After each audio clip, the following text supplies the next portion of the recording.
नमो भगवते वासुदेवाय।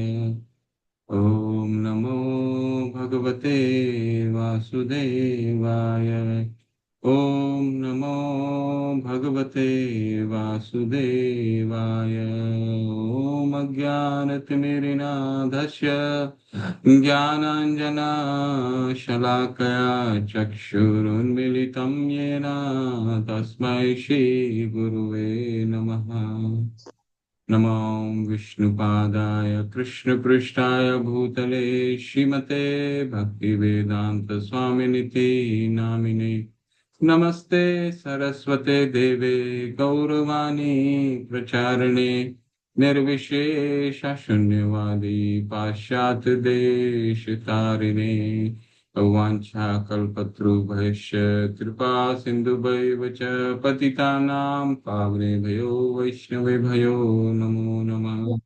जय श्री कृष्ण चैतन्य प्रभु नित्यानंद श्री अद्वैत गदाधर शिवासादि गौर भक्त वृंदा। हरे कृष्णा कृष्ण कृष्णा हरे हरे, हरे राम राम राम हरे हरे। हरे कृष्णा कृष्ण कृष्णा हरे हरे, हरे राम राम राम हरे हरे। हरे कृष्णा कृष्ण कृष्णा हरे हरे, हरे राम राम राम हरे। हरे कृष्णा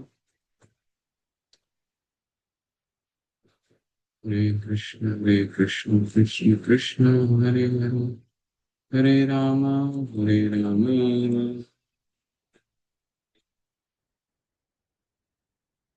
ठीक है। चलिए हम आज नया अध्याय शुरू करने से पहले हम अपने पुराने श्लोक भी याद कर लेंगे।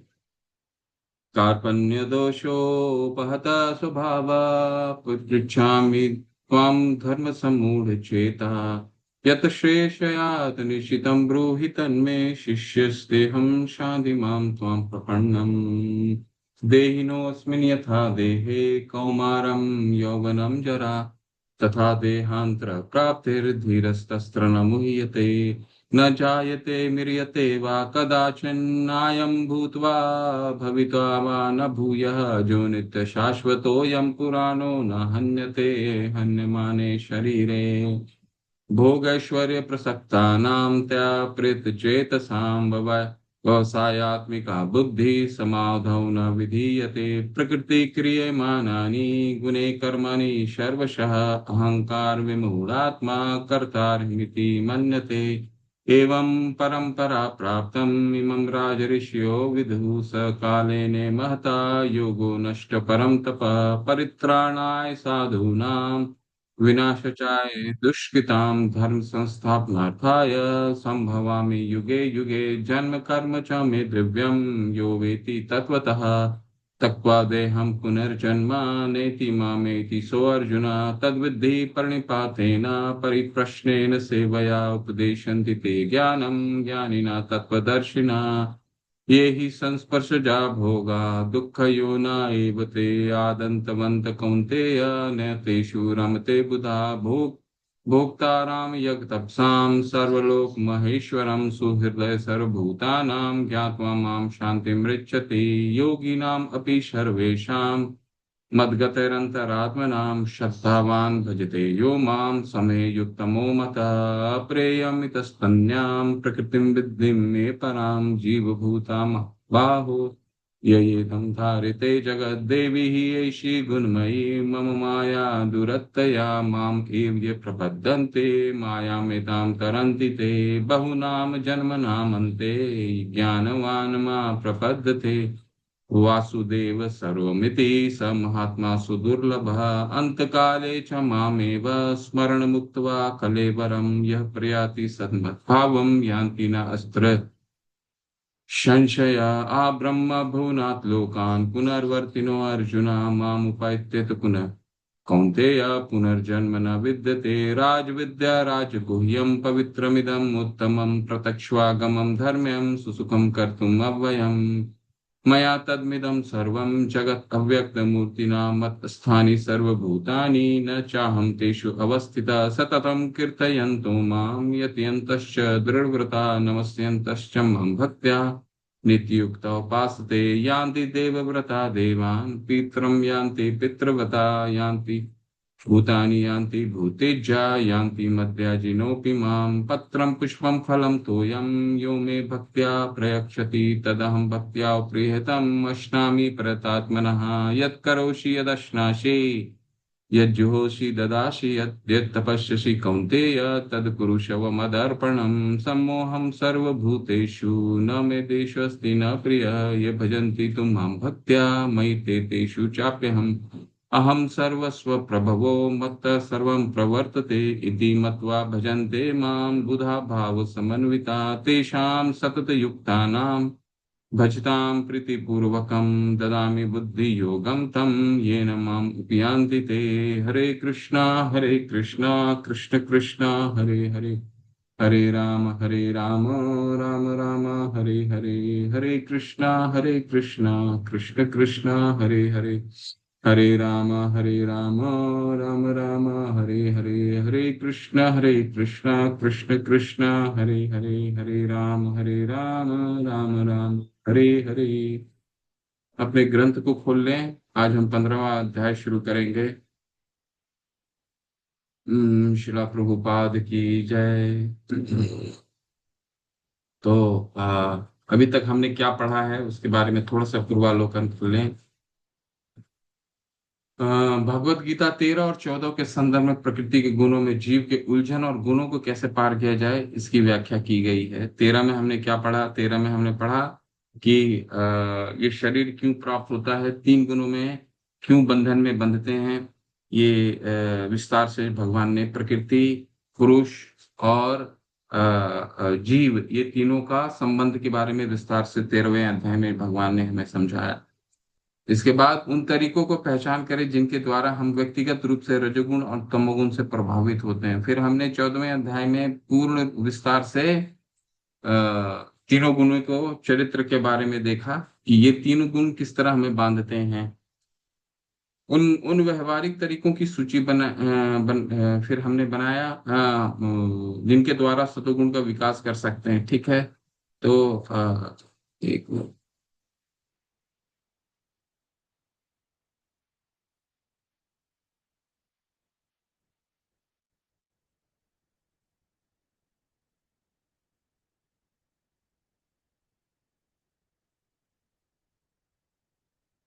जो 14वें अध्याय में हमने क्या पढ़ा? अपनी स्वाभाविक स्थिति में शिला प्रभुपाद क्या बता रहे हैं, सुनिए। अपनी स्वाभाविक स्थिति में एक जीव भौतिक प्रकृति के 3 गुणों से ऊपर है, लेकिन भौतिक प्रकृति के साथ संबंध उसे भौतिक प्रकृति के विभिन्न गुणों, सतो, रजो और तमो गुणों में उलझा देता है। इन तीनों विद्याओं की संगति के कारण भौतिक संसार पर हावी होने की उसकी इच्छा है। पूर्ण कृष्ण भावनामृत में भक्ति सेवा में संलग्न होने से वह तुरंत दिव्य स्थिति में स्थित हो जाता है और भौतिक प्रकृति को नियंत्रित करने की उसकी अवैध इच्छा दूर हो जाती है।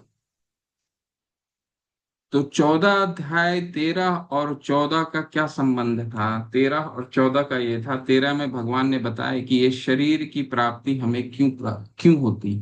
ठीक है, एक आगाज दिया, एक शुरुआत की कि ये शरीर हमें क्यों प्राप्त होता है, किसी भी जीव को शरीर किस तरह से प्राप्त होता है, उसका कॉज एंड इफेक्ट क्या है। कार्य कारण कृतत्वे हेतु प्रकृति रुच्यते। प्रकृति उसका कारण है, हालांकि इसके पीछे भगवान है, लेकिन ये प्रकृति, जिस तरह हम प्रकृति का विदोहन करते हैं उस तरह की शरीर प्राप्त होती है। ठीक है, और ये प्रकृति का विदोहन कैसे होता है? ये 3 गुणों में होता है, जो हमने 14 अध्याय में विस्तार से पढ़ा। और 14 अध्याय के अंत में भगवान हमें क्या समझाते हैं? 14 अध्याय के अंत में भगवान हमें बताते हैं, अर्जुन के प्रश्न का उत्तर देते हुए समझाते हैं कि ये गुणों को पार कैसे किया जा सकता है, नहीं तो फिर वही शरीर प्राप्त होते जाएगा। ठीक है, 13वें अध्याय में भगवान ने क्या बोला है? पुरुषम प्रकृति स्थो ही भूंगते प्रकृति जान गुणान कारणम गुण संगोस्य सत सत योनिसी जन्मसु। ये तीन गुणों के कारण जो प्रकृति का विदोहन करते हैं, जिसके कारण हमें सत और सत योनियां प्राप्त होती हैं, ऊपर जाने वाली योनियां या नीचे जाने वाली योनियां, नीचे ग्रहों को जाने वाली। ठीक है। अब इसके बारे में हमने विस्तार से चर्चा देखा 14वें अध्याय में, क्यों हमें प्राप्त होता है। आधा भगवान ने भी बताया अंत में, सतोगुण किस तरह से प्रकाश काम अनामयम सुख संगेन बदनाति ज्ञान चंगेन सानग, सुख और विद्या के कारण सतगुण बंधता है। रजोगुण तृष्णा संग समुद्भवन, तृष्णा इतनी असीम इच्छाएं होती हैं जिसके कारण बंधता है। और तमोगुण अज्ञान प्रमाद आलस निद्रा भी। ठीक है, अज्ञान के कारण पागलपन आता है, जिसके कारण वो इस तीन गुणों में बंधता है। और तीन गुणों में बंधने के कारण वो उदर गच्छन्ति सत्वस्था, मध्य तिष्ठन्ति राजसा, जगन्य गुणो वृत्तिस्था, अधो गच्छन्ति तामस। जैसा जैसा कार्य करेगा वो वैसा उदर गच्छन्ति सत्वस्था, ऊपर की योनिया जाएगा। मध्य तिष्ठन्ति राजसा, अगर रजोगुण में रह गया, सकाम कर्म का रहा और अपनी तृष्णा को तृप्त करता रहा, तो मौका मिलेगा, हो सकता है कि सकाम कर्म किया है तो उसको बीच के रास्ते, यानी कि बीच के हमें लोक प्राप्त होने की है। ठीक है, मध्य तिष्ठन्ति राजसा। लेकिन जघन्य गुणों वृत्तिस्था अधोगच्छन्ति तामसा, अगर हम जघन्य कार्य करते हैं, तमोगुण में कार्य करते हैं, प्रमाद आलस निद्रा भी, तो फिर नीचे के गुण प्राप्त होने वाले।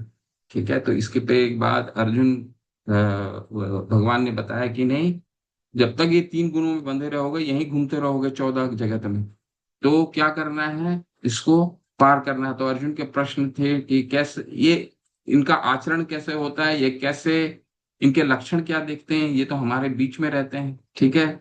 और अंत में क्या प्रश्न पूछते हैं, इसको पार कैसे किया जाए। तो भगवान ने क्या क्या समझाया है, इसको पार करने की क्या विधि है। अव्यभिचारेण मम माम च यो अव्यभिचारेण। अव्यभिचारेण का मतलब होता है, बहुत महत्वपूर्ण शब्द है, 14 अध्याय का 26वां श्लोक। अव्यभिचारेण, अव्यभिचारेण का अंडरलाइन कीजिए बार बार उसको। अव्यभिचारेण का मतलब होता है बिना विचलित हुए अगर कोई भक्ति करता है तो ही वो इस गुण को पार कर सकता है। ठीक है, माम च यो अव्यभिचारेण भक्ति योगना सेवते। इस अध्याय में इससे आगे बढ़ते हैं भगवान।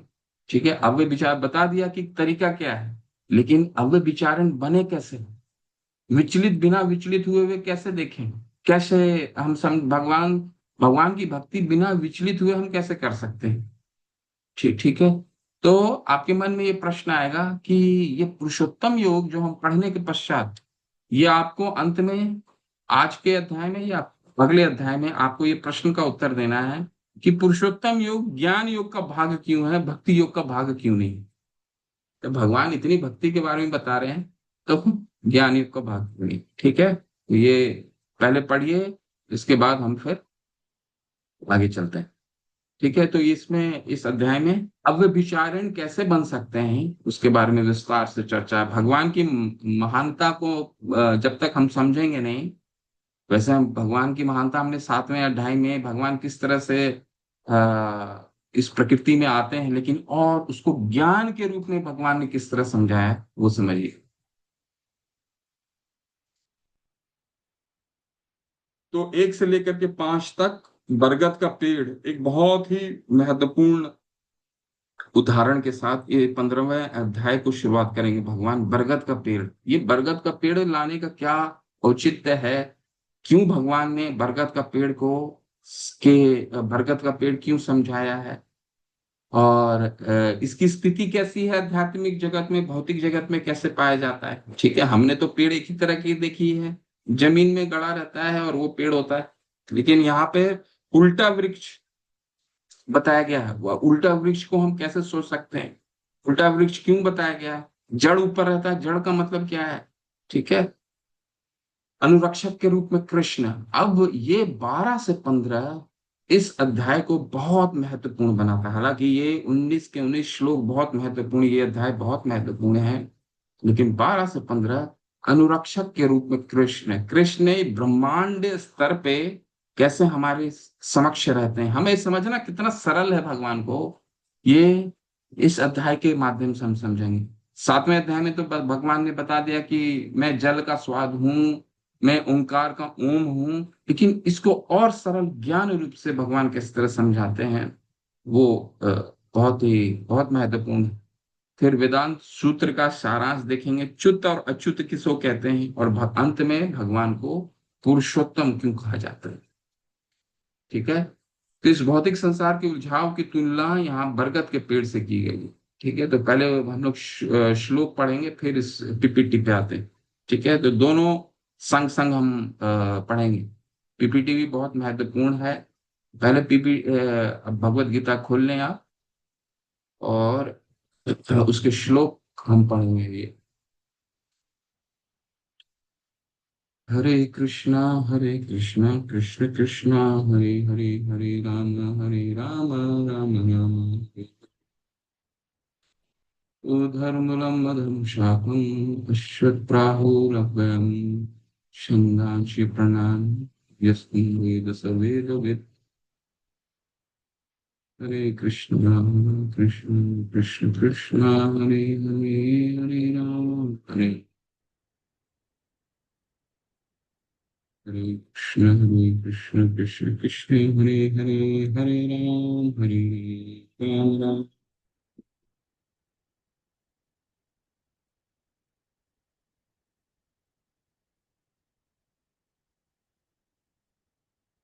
ठीक है। श्री भगवान उवाच उधर्मूलम् अधम शाखम अश्वत्थप्राहुरव्ययम् छंदांसि यस्य पर्णानि यस्तम वेद स वेदवित्। भगवान ने कहा जाता है कि एक शाश्वत अश्वत्थ वृक्ष है जिसकी जड़ तो ऊपर की ओर है और शाखाएं नीचे की ओर है, तथा पत्तियां वैदिक स्रोत हैं, और जो इस वृक्ष को जानता है वह वेदों को ज्ञाता है। सबसे प्रथम भगवान ने बरगद ही क्यों लिया, पीपल क्यों नहीं लिया, कोई और पेड़ क्यों नहीं लिए? क्योंकि सबसे पहला बरगद के पेड़ से समझाने का एक ही कारण है कि बरगद का पेड़ बहुत घना होता है। ठीक है। ठीक उसी तरह कि, और इस पेड़ के माध्यम से भगवान हमें समझाना चाहते हैं कि किस तरह ये भौतिक जगत, बरगद के पेड़ में बहुत सारे पत्ते होते हैं, बहुत सारे, क्योंकि पुराना पेड़ होता है, बहुत सारे पत्ते होते हैं, बहुत सारे टहनियां होते हैं। तो ठीक उसी तरह ये भौतिक जगत को समझाने के लिए भगवान ने एक बहुत ही सुंदर उदाहरण से समझाया है कि ये इतना घना उलझाव है कि अगर हम इस उलझन में फंस गए तो एक टहनी से दूसरे टहनी, दूसरे टहनी से तीसरे टहनी, तीसरे टहनी से चौथे टहनी घूमते रहेंगे। इस पेड़ को पार करने का हमारे पास उपाय नहीं बचेगा। बहुत ही सरल रूप से समझिए। ठीक है। लेकिन इस पेड़ के भगवान ने केवल पेड़ ही नहीं बताया, पेड़ के एक एक उसके पत्ते क्या हैं, उसके जड़ें के किस चीज को अनुबोधित करती हैं, उद्धृत करती हैं, उसके जो डाल हैं उस किस चीज को उद्धृत करती हैं। ठीक है, ये सारी चीजें भौतिक जगत को उद्धृत करती हैं। ठीक है, लेकिन उल्टा क्यों है? उल्टा उल्टा होने से क्या संबंध है? हमने तो उल्टा वृक्ष कभी देखा है नहीं। उल्टा क्यों कहा गया है इसको? अश्वत्थ प्राहुर अव्ययम, जो इस वृक्ष को जानता है वह वेदों को ज्ञाता है। क्यों ऐसा है? वेदों का ज्ञाता है। ये ठीक वही प्रश्न है जो अर्जुन ने 14वां अध्याय का 24वां या 25वां श्लोक में पूछा। क्या पूछा था? इसको पार कैसे किया जाए? ठीक है, तीन गुणों को पार, भगवान ने तीन गुणों को पार करने की विधि बता दी। ठीक है। और ये बता दिया कि भक्ति तुम एक ही तरीके से कर सकते हो, जब गुणातीत जब तक नहीं होगे तब तक भक्ति करना बहुत ही मुश्किल है। ठीक उसी तरह ये अध्याय भी, ये जो पेड़ है, ये तीन गुणों को संबोधन करता है। ठीक है, विभिन्न विभिन्न स्तर पे, विभिन्न स्तर, इसके पेड़ अलग गुण को व्याख्या करते हैं, इसके जड़ें अलग गुण को व्याख्या करते हैं, इसके डाल अलग गुण को व्याख्या करते हैं। ठीक है, तो इसको हम और विस्तार से समझेंगे।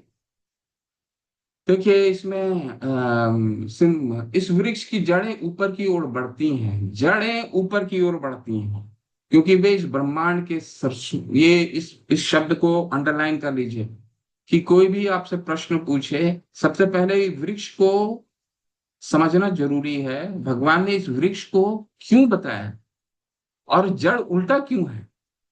उल्टा वृक्ष नहीं है, हमारे, हम जो वृक्ष देखते हैं इस भौतिक जगत में, वो उस वृक्ष का प्रतिबिंब है, और प्रतिबिंब हमेशा चीज उल्टा दिखाती है। ठीक है, वो असली वृक्ष है और ये प्रतिबिंब है जो हम देखते हैं। ठीक है, तो जड़ ऊपर क्यों है, उसका कारण बस सरल है, इसको समझने का। क्या सरल, क्यों सरल है? जड़ का क्या मतलब होता है? कोई चीज का जड़ का मतलब है जहां से कोई चीज शुरू होती है उसको जड़ बोला जाता है। ठीक है, तो भौतिक जगत शुरू कहाँ से होती है? ब्रह्मा जी के यहाँ से। ब्रह्मा जी इस ब्रह्मांड के 14 जगत के गौण करता है। भगवान जो है वो मुख्य है, और सेकेंडरी क्रिएटर कौन है? ब्रह्मा जी। तो ब्रह्मा जी ने इस पूरे भौतिक जगत को जब जहां बनाया है तो वहीं से जड़ जड़ शुरू होगा। ठीक है, तो ये इसीलिए ये वृक्ष ऊपर की ओर है, क्योंकि जड़ वहां से शुरू होता है। भगवान और ब्रह्मा जी उस जड़ के ऊपर बैठे हुए हैं, उस जड़ में है भगवान ब्रह्मा जी, क्योंकि वहां से भौतिक जगत शुरू हो। ठीक है, यदि कोई इस मोह रूपी अविनाशी वृक्ष को समझ लेता है तो वह इससे बाहर निकल सकता है। तो ये चीज तो हमें समझ में आ जाती है कि अगर जड़ ऊपर है तो ऊपर, भगवान ने 8वें अध्याय में भी बता दिया है कि ब्रह्मा के लोक में भी चैन नहीं है, वहां भी उम्र की सीमाएं होती हैं, वहां भी भौतिक बंधन, क्योंकि है तो 14 के 14 जगत भौतिक जगत, है ना। तो बाहर निकलने की इस विधि को जानना आवश्यक है, तो श्रील प्रभुपाद अपने तात्पर्य में बताते हैं। पिछले अध्यायों में बताया जा चुका है कि भाव बंधन से निकलने की कई विधियां हैं। हम 13वें अध्याय तक यह देख चुके हैं कि भगवत भक्ति ही सर्वोत्कृष्ट विधि है। भक्ति ही मूल, भक्ति का मूल सिद्धांत है, भौतिक कार्यों से विरक्ति तथा भगवान की दिव्य सेवा में अनुरक्ति। इस अध्याय के प्रारंभ में संसार से आसक्ति तोड़ने की विधि का वर्णन हुआ है। इस संसार की जड़ें ऊपर की ओर बढ़ती हैं, ऊपर की ओर बढ़ती हैं, क्यों ऊपर की ओर बढ़ रही हैं संसार की जड़? वैसे ये बरगद का पेड़ है, तो बरगद का पेड़ जो वो सब तरफ से बढ़ रहा है, जैसे जैसे हम चाहते हैं वैसे ही बरगद का पेड़ हम वहां फिसलेंगे। अगर हम सतोगुण के ऊपर जाना चाहते हैं, सतोगुण उधर गच्छन्ति सत्वस्था, तो हम जड़ के ऊपर जाएंगे। ठीक है, वो कैसे होगा? वो अगले श्लोक में हमें पता चलेगा कि ये अगर इस वृक्ष में रहना है तो वो अगला श्लोक हमें समझाएगा। वृक्ष को पार करना है तो तीसरा और चौथा श्लोक समझाएगा। तो ये वृक्ष क्या है? अब देखिए, प्रतिबिंब क्यों है, ये हम आगे पढ़ेंगे। पहले भौतिक कार्यों से विरक्ति तथा भगवान की दिव्य सेवा में अनुरक्ति। इस अध्याय के प्रारंभ में संसार से आसक्ति तोड़ने की विधि का वर्णन हुआ है। तो ये अव्यभिचारेण माम च यो, इसलिए हर अध्याय को हमें एक दूसरे से संबंध जानना जरूरी है। तो 14वें अध्याय में हमने क्या पढ़ा है कि ये जब तक हम अव्यभिचारिणी नहीं होंगे, भगवान बताते हैं, तब तक इस गुण को पार नहीं कर सकते। अव्यभिचारिणी का क्या मतलब है? अविचलित भक्ति। अविचलित भक्ति तभी कर सकता है कोई व्यक्ति जब वो गुणातीत हो। और गुणातीत होने के लिए क्या करना पड़ेगा? ये वृक्ष को पार करना पड़ेगा, क्योंकि ये वृक्ष तो 14 जगत में फैला हुआ है, ऊपर से नीचे तक जाते रहेंगे। तो इस संसार की जड़ें ऊपर की ओर बढ़ती हैं, इसका अर्थ है, इसको बहुत मुख्य, ब्रह्मांड के सर्वोच्च लोक संपूर्ण भौतिक पदार्थ से यही प्रक्रिया शुरू होती है। शुरुआत में ही जहां से शुरू है वही जड़ है, इसीलिए वृक्ष उल्टा है। ठीक है, ये वृक्ष उल्टा नहीं है। हम जो वृक्ष देखते हैं भौतिक जगत में, भगवान हमें इस 2 श्लोक के माध्यम से ये बस बताने की कोशिश कर रहे हैं, हम जहां रह रहे हैं वो प्रतिबिंब है। एक छोटी सी कथा बताता हूँ आपको। एक बार क्या होता है, एक राजा होता है, राज में रानी होती हैं, और रानी अपनी सखियों के साथ स्नान करने जाती। स्नान करने के वक्त वो अपने जितने गहने होते हैं वो सारे गहने को उतार के रख देते हैं। और जब स्नान करके वो लोग बाहर आते, सखियां और सब रानी बाहर आते हैं, देखते हैं कि उनका जो गहना होता है वो चोरी हो गया होता है, वहां पे नहीं पड़ा रहता। तो विलाप करते हुए अपने राजा के पास पहुंचती हैं, राजा को बताती हैं कि वहां से वो गायब हो गया। तो राजा बोलते हैं आपकी चिंता की आवश्यकता नहीं है, उसी तरह का गहना मैं दोबारा आपको ला करके दे दूंगा। लेकिन रानी उस गहने से बहुत आसक्त होती है, क्योंकि उनकी सखी दिए हुए रहती हैं बहुत प्रेम से। तो वो बोलती है नहीं, मुझे वही गहने चाहिए। तो राजा बोलते हैं ठीक है, मैं इसके लिए कोई उपाय करता हूँ। पूरे राज्य में घोषणा कराते हैं कि इस तरह का गहना गायब हो गया है, और जो इसे ढूंढ के लाएगा उससे पुरस्कार दिया जाएगा, 100 अशरफियां सोने की सिक्के दिए जाएंगे। तो सारा राज्य लग जाता है उस गहने को ढूंढने में। तो उसमें से एक युवक होता है। वो युवक जहाँ पे जिस स्थल में, जिस पोखर में रानी रानी स्नान करने गई थी, उस पोखर के पास से गुजरता है। और वो देखता है कि वो पानी में वो सोने का उसको गहना दिख जाता है। वो बड़ा खुश हो जाता है कि चलो आज तो मुझे पुरस्कार की प्राप्ति राजा से हो जाएगी। और गोते लगाता है उसको पकड़ने के लिए। पकड़ में नहीं आता है, पहला पहर बीत जाता है, समझ नहीं आता। वहीं से एक साधु गुजरते रहते हैं। वो साधु देखते रहते हैं उसको, और उससे जिज्ञासा करते हैं कि क्या हो गया, क्या मुश्किल है। लेकिन ये तो उन्हें, इससे तो पता चल गया है कि भाई अभी सोने का गहना तो अभी मुझे दिख गया, किसी और को बता देंगे तो वो ढूंढ लेगा, तो वो पुरस्कार ले लेगा, तो क्यों बताऊं साधु को। तो साधु को नहीं बताता है। इसके पश्चात पहला पहर बीत जाता है। सोने वो पता ही नहीं चलता है क्यों नहीं उसको हाथ में लग रहा है। फिर दूसरा, फिर डुबकी लगाता है, फिर पकड़ने की कोशिश करता है, फिर नहीं पता चलता है। तीसरे पहर प्रयास करता है, चौथा पहर प्रयास करता है, लेकिन वो गहना पता ही नहीं चलता। उसको दिख रहा है लेकिन पता पकड़ नहीं आ रहा है। तो शाम को चौथा पहर पहर जब बीतता है, तो वो साधु वहां से वापस हो रहे होते हैं। उनसे पूछता है, अब तो कोई उपाय नहीं है, अभी तो बताना पड़ेगा। फिर पूछते हैं क्या तकलीफ क्या है। तो साधु को बोलता है कि ऐसी ऐसी तकलीफ है, ये मुझे गहना वहां दिख रहा है, परंतु वो गहने मुझे जब मैं गोते लगा करके उसको लेने का प्रयास कर रहा हूँ, मिल नहीं रहा है। तो साधु बोलता है कि तुम प्रतिबिंब को ढूंढ रहे हो। ये गहना, ये जो पेड़ है, जिस पेड़ में, उस पेड़ में उस वो गहना है, और उसके प्रतिबिंब को तुम छलांग मार करके उसको लेने का प्रयास कर रहे हो। तुम्हें क्या करना है, ये जो वृक्ष है, इस वृक्ष में चढ़ना है। ये कौन सा वृक्ष है, ये आसान कोई वृक्ष नहीं है, ये आध्यात्मिक वृक्ष है। यहाँ पे तुमको वो सोने की प्राप्ति होगी। तो इस संबंध को जोड़ना बहुत ही सरल है। हर व्यक्ति, मान लीजिए आज गांव है, आज गांव में भी वो लोग, पहले पहले का समय सोचिए, गांव में लोग अपने से खुश रहते थे।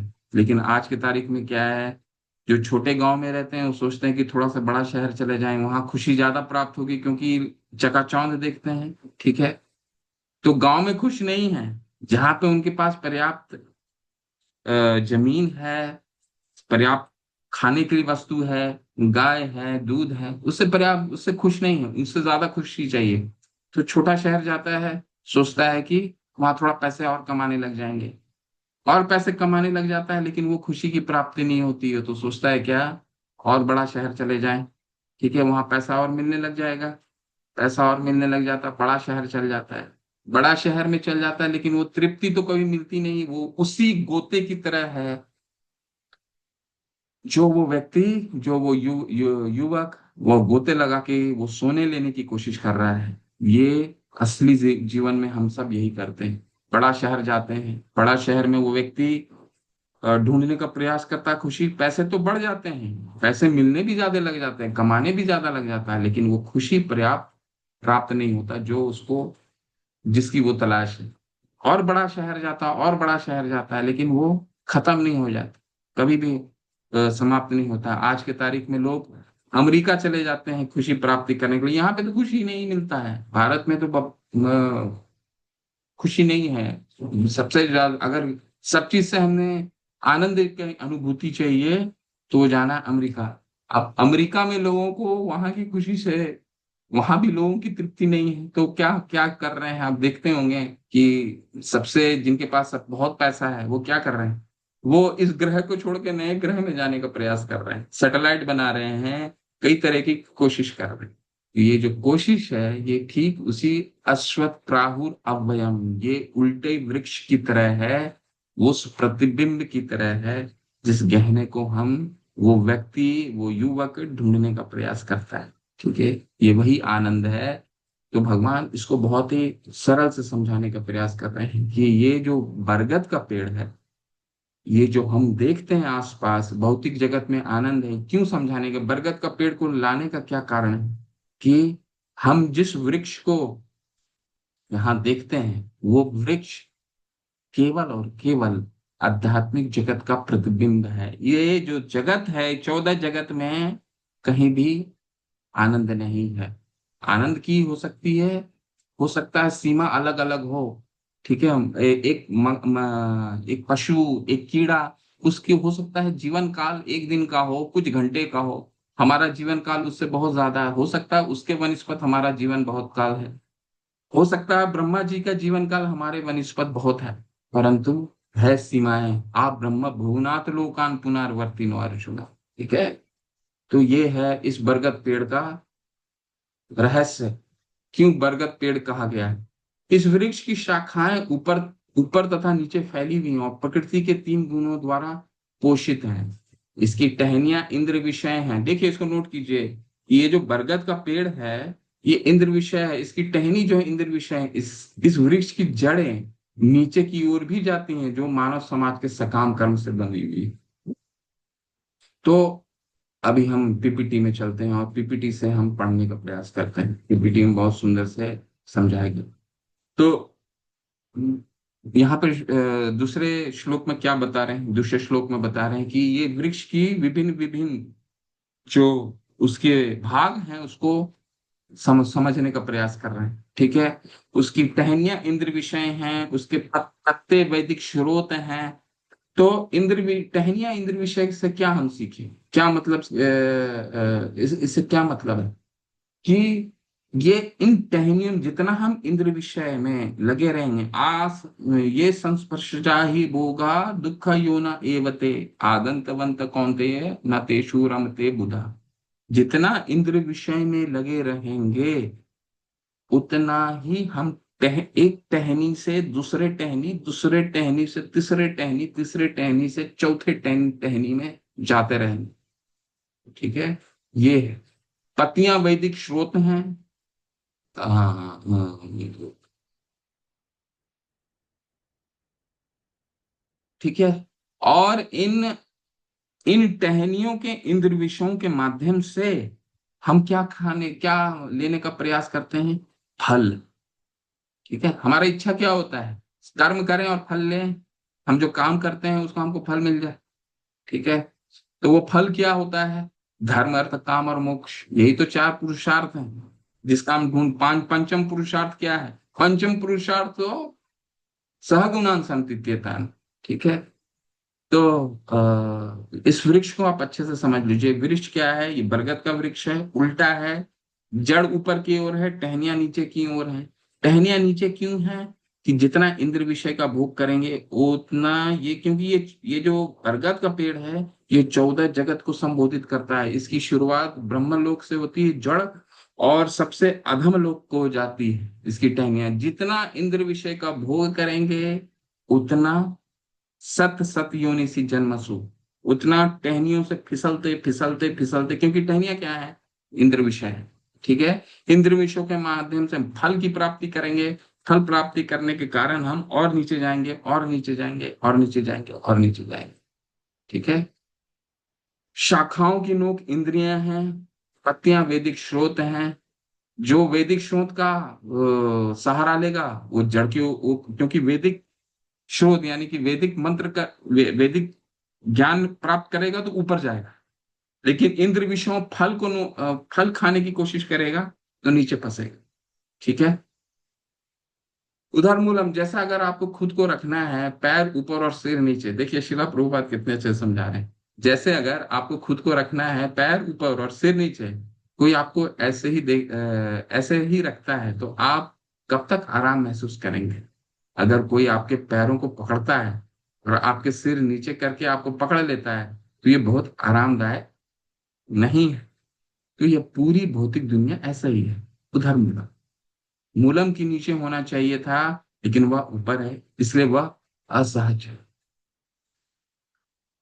एक और व्याख्या है कि यह विकृत प्रतिबिंब है। हमारे पास उधर मूलम का अनुभव है, एक नदी के किनारे या एक तालाब के किनारे पेड़ खड़ा है, लेकिन प्रतिबिंब हम पाते हैं कि वह पेड़ उधर मूलम और अधम शाखम बन गया है।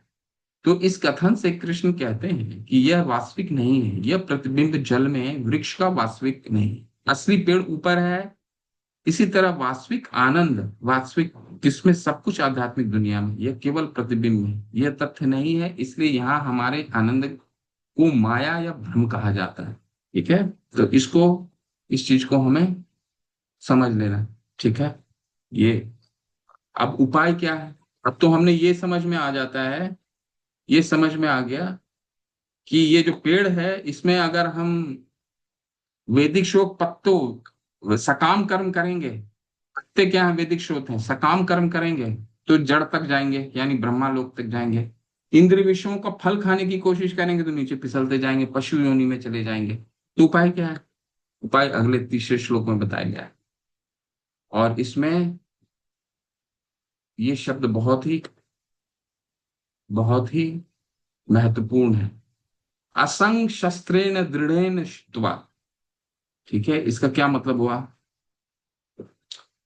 इस वृक्ष को वास्तविक स्वरूप का अनुभव इस जगत में नहीं किया जा सकता, कोई भी नहीं समझ सकता कि इसका आदि कहाँ है, अंत कहाँ है, इसका आधार कहाँ है। लेकिन मनुष्य को चाहिए कि इस दृढ़ मूल वाले वृक्ष को विरक्ति के शस्त्र से काट गिराए।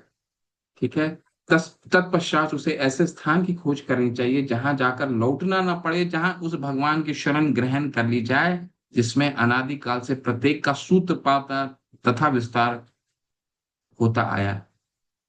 भगवान अब एक ही उपाय बता रहे हैं कि आप जब तक इस पेड़ में रहेंगे फंसे रहेंगे, ऊपर जाएंगे या नीचे जाएंगे, तो क्या करो, इसको कुल्हाड़ी से काट दो, काट करके ऊपर चले जाओ। ठीक है, ये कुल्हाड़ी क्या है?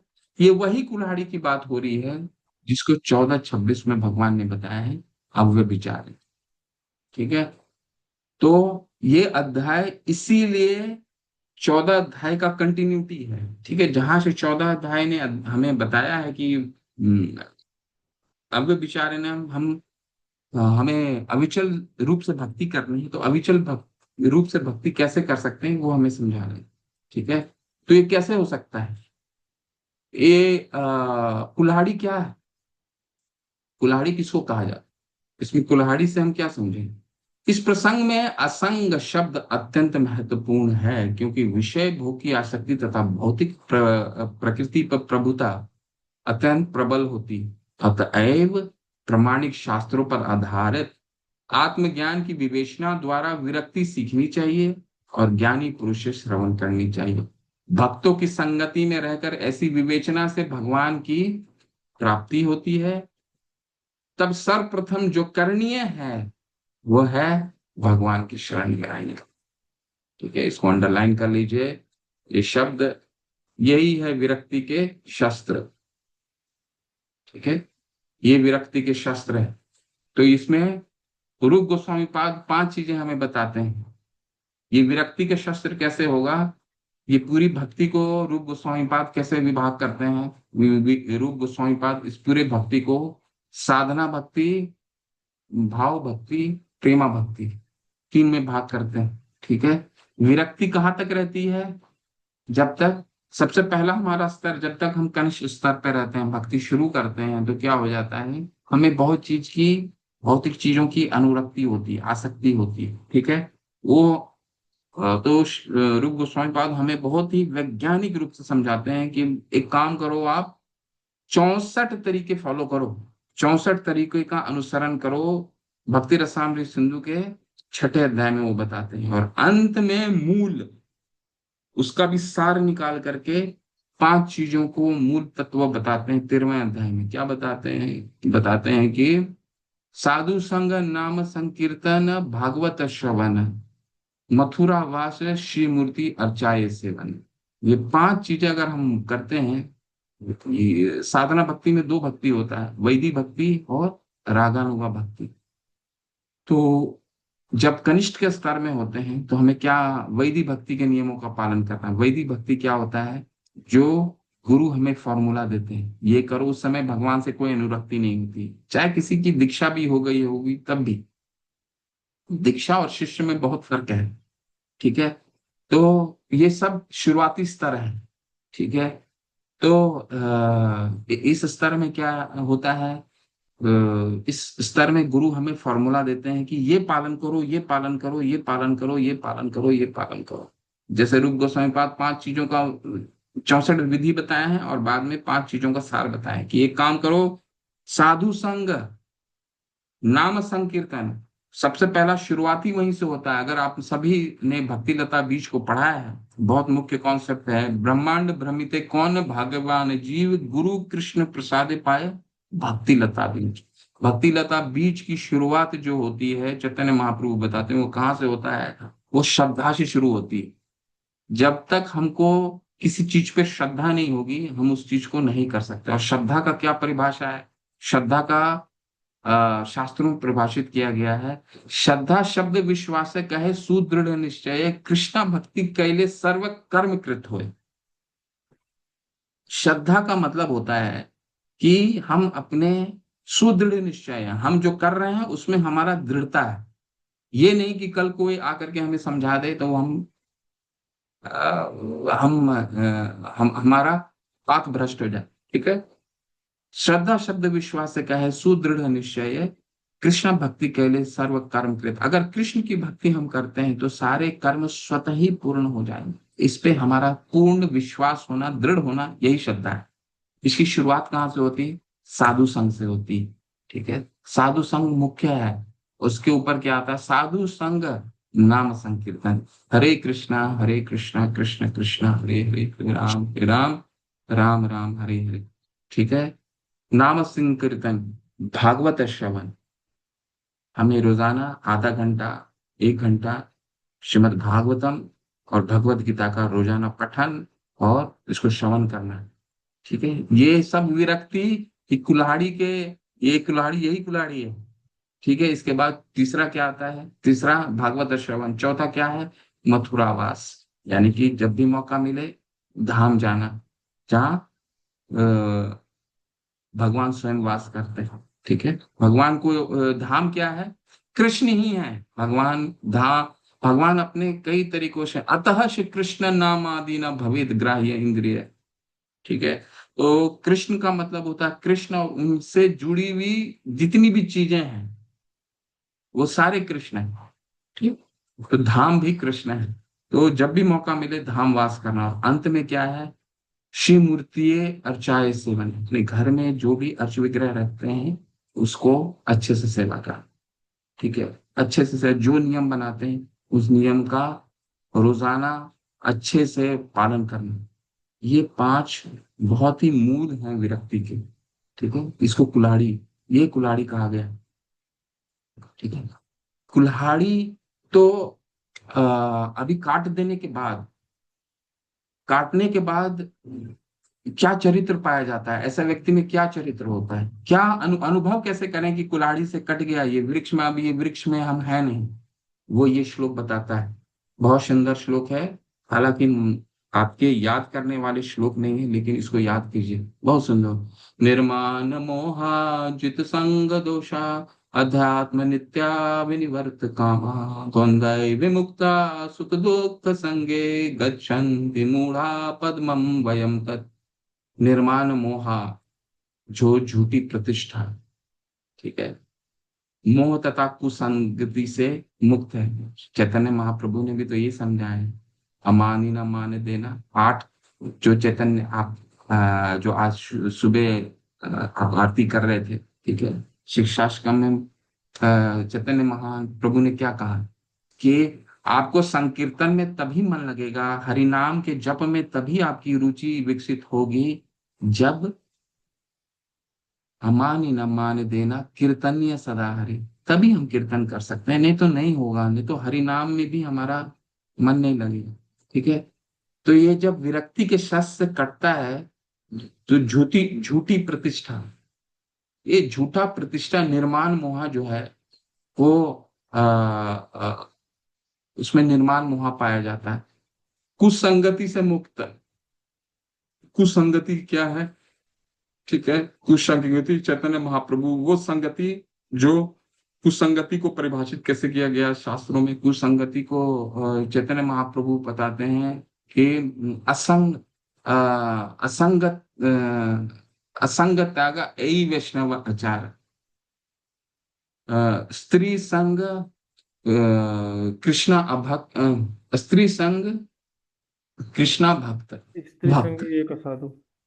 हाँ। स्त्री संगी एक साधु कृष्ण भक्तार। हाँ। तो धन्यवाद प्रभु।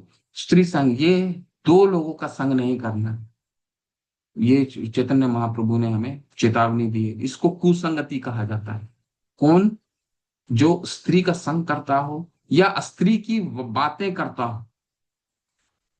ठीक है। तो पहला, और दूसरा, जो कृष्ण का भक्त ना हो।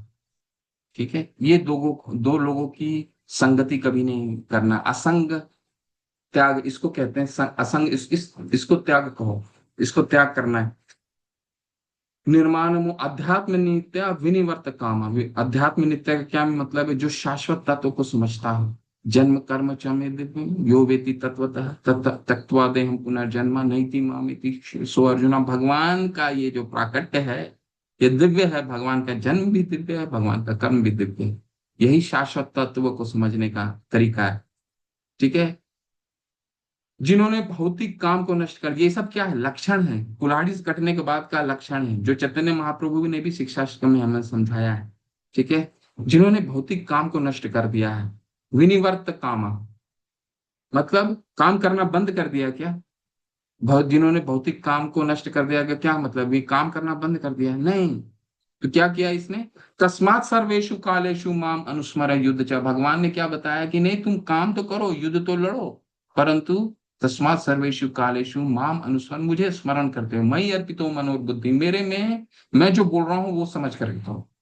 मेरे में मन और बुद्धि लगा के करो। इस तरह कर्म अगर ऐसे करोगे तो उसके फल पे नहीं बंधोगे। तुम युद्ध में विजय प्राप्त हुए तो भी कोई फर्क नहीं पड़ता। भगवान ने तो बताया ना तीसरे अध्याय में, न दूसरे अध्याय में, क्या फर्क पड़ना है तुमको? अगर तुम जीत गए तो पूरे विश्व में राज्य करोगे, और तुम्हारी मृत्यु हो गई तो ये तो युद्ध ये तो धर्म क्षेत्र है ही। धर्म क्षेत्र में अगर तुम्हें परम गति को प्राप्ति होती है, तुम तो ऊपर के लोग तो हैं ही तुम्हारे साथ, तुम्हारे का तो तुम्हें तो कोई नुकसान तो है नहीं। तुम बस मेरा बात मानो, है ना? तो फल की कामना नहीं, इसे भौतिक काम को नष्ट कर दिया है।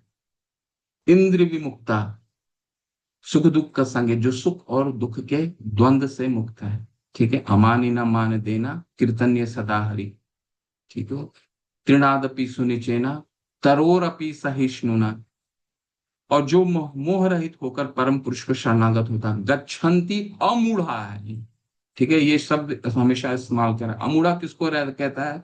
जिसको ये मालूम है कि भगवान की शरणागति कैसे लेनी, उसको मालूम है कि भगवान की शरणागति सिर्फ एक ही तरीके से लिया जा सकता है। मन मना भव मत भक्तो मद्याजी माँ नमस्कुरो।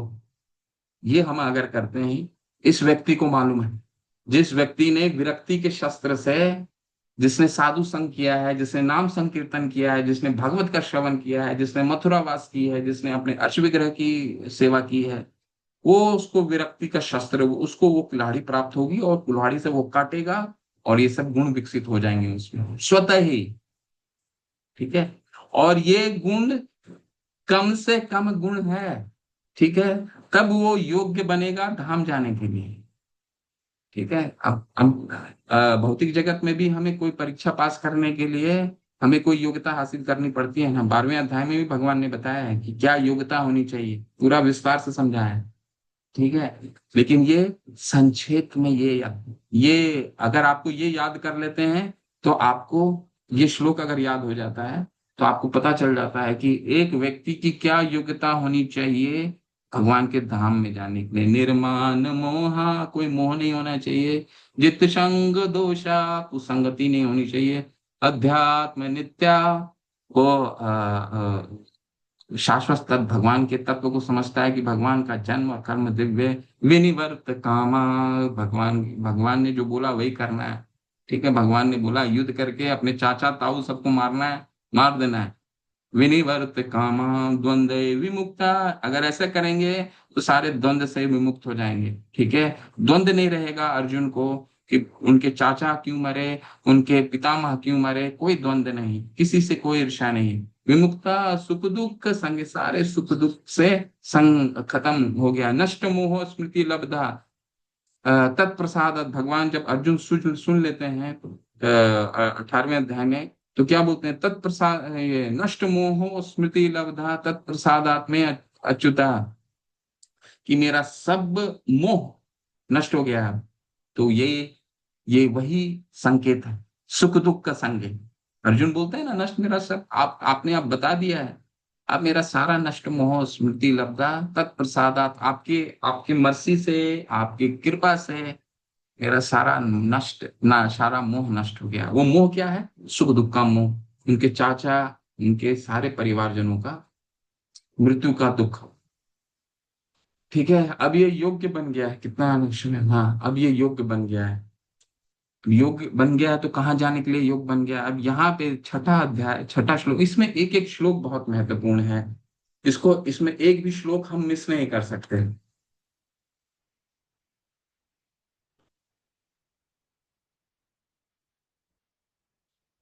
तो छठा अध्याय, अभी योग्यता उसकी आ गई है।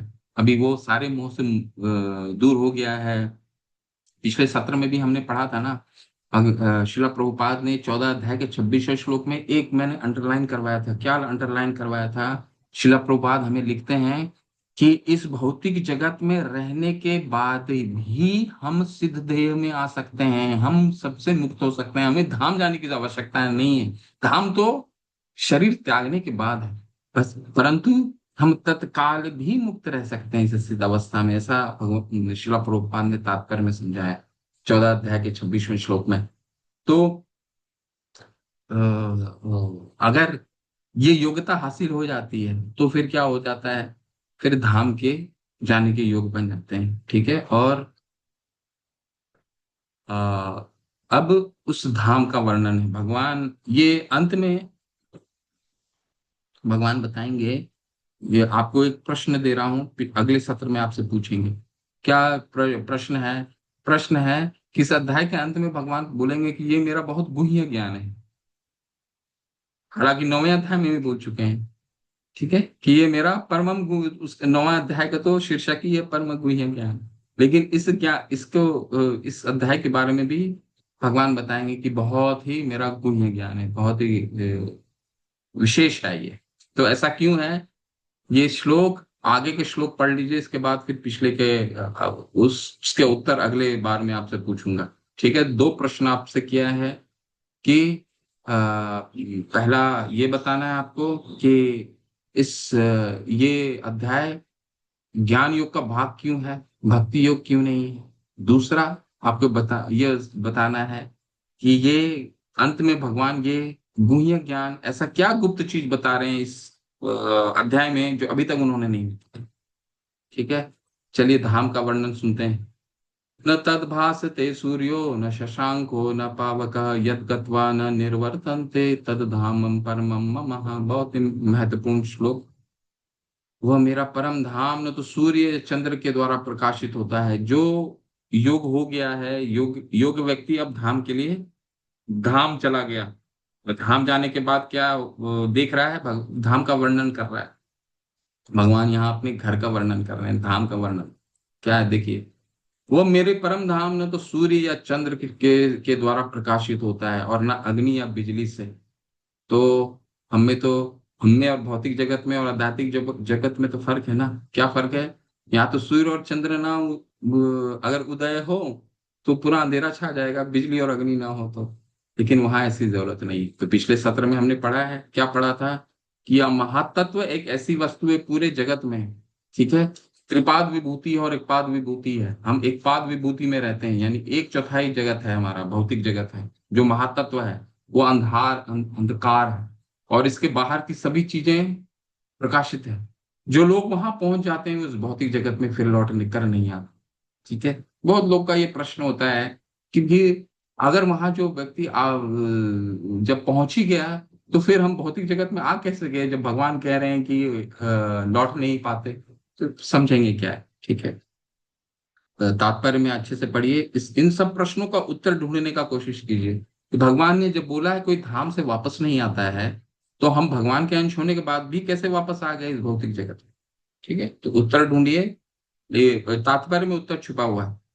वो मेरे परम धाम न सूर्य और चंद्र से द्वारा प्रकाशित होता है और न अग्नि या बिजली से। जो लोग वहां पहुंच जाते हुए इस भौतिक जगत में फिर लौट कर नहीं आते। तो धाम का वर्णन कितना सुंदर है कि इस भौतिक जगत में हमें किसी कृत्रिम कृत्रिम चीजों की आवश्यकता पड़ती है, रोशनी की आवश्यकता पड़ती है किसी चीज को देखने के लिए।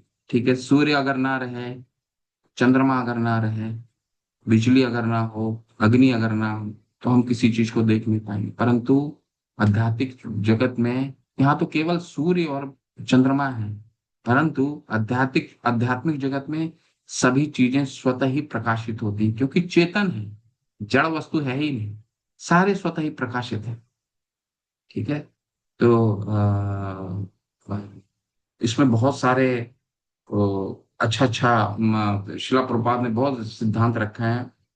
देखिए, इस सिद्धांत को पढ़ना, हम ये इसी श्लोक में आज रुकेंगे, क्योंकि ये अध्याय फिर अगली श्लोक अगले बार में पढ़ेंगे। यह आध्यात्मिक जगत अर्थात भगवान कृष्ण का धाम का वर्णन हुआ है, जिसे कृष्ण लोक या गोलोक वृंदावन कहा जाता है।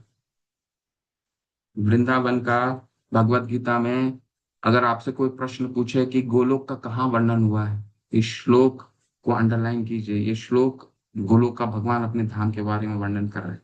ठीक है, चिन्मय आकाश में न तो सूर्य प्रकाश की आवश्यकता है, न चंद्र प्रकाश अथवा अग्नि की या बिजली की, क्योंकि सारे लोग स्वयं प्रकाशित हैं, चेतन हैं। ठीक है, इस ब्रह्मांड में तो केवल एक एक लोक सूर्य ऐसा है जो स्वयं प्रकाशित है, लेकिन आध्यात्मिक आकाश में सभी लोग स्वयं प्रकाशित हैं। उन समस्त लोकों को, जिन्हें वैकुंठ कहा जाता है, चमचमाते चेत से चमकीला आकाश बनता है, जिसे ब्रह्म ज्योति कहते हैं। जो भगवान के द्वारा कांति निकलती है, सभी सभी वस्तु वैकुंठ धाम में सारे वस्तु चेतन है, और ये जो प्रकाश निकलता है, इस प्रकाश को ही वैकुंठ ब्रह्म ज्योति कहा जाता है। वस्तुतः यह तेज कृष्णलोक गोलोक वृंदावन से निकलता है। इस तेज का एक अंश महातत्व अर्थात भौतिक जगत से आच्छादित रहता है। भौतिक जगत में सूर्य के माध्यम से हमें वो तेज प्राप्त होती है, परंतु ये भौतिक जगत तो है अंधकार। जिस तरह, क्योंकि भगवान ने तो ये हमें जेल के रूप में दिया है ना, ये तो सुधार ग्रह है।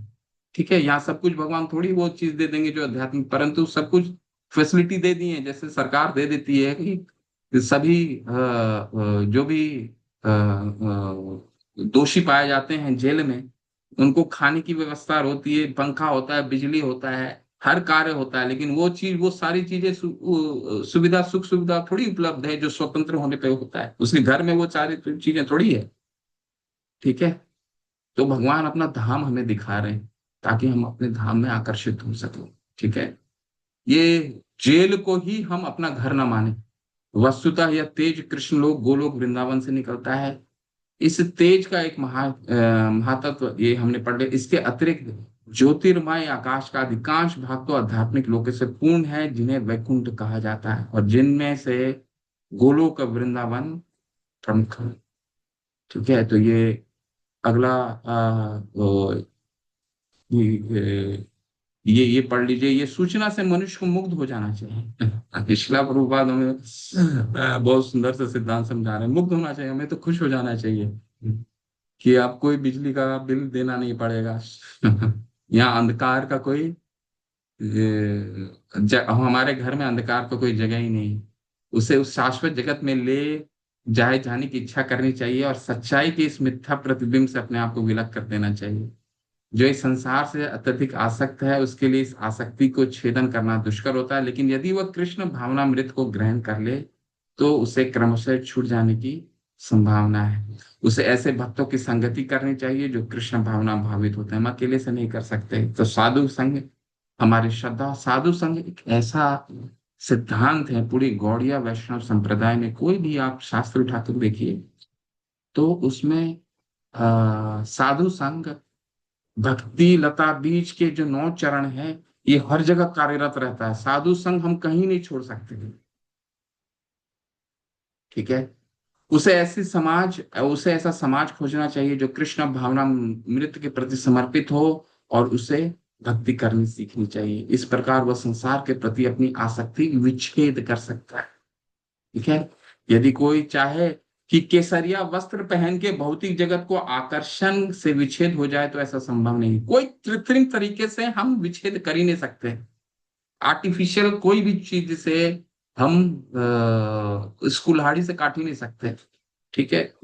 उसे भगवत भक्ति के प्रति आसक्त होना ही पड़ेगा। अतएव मनुष्य को चाहिए कि कभी गंभीर, बस हम रुकते हैं यहीं पे, गंभीरता पूर्वक समझे कि 12वें अध्याय में भक्ति का जैसा जैसा वर्णन है, वही वास्तविक वृक्ष की इस मिथ्या अभिव्यक्ति से बाहर निकलने का एकमात्र साधन है। ठीक है। तो हरे कृष्ण।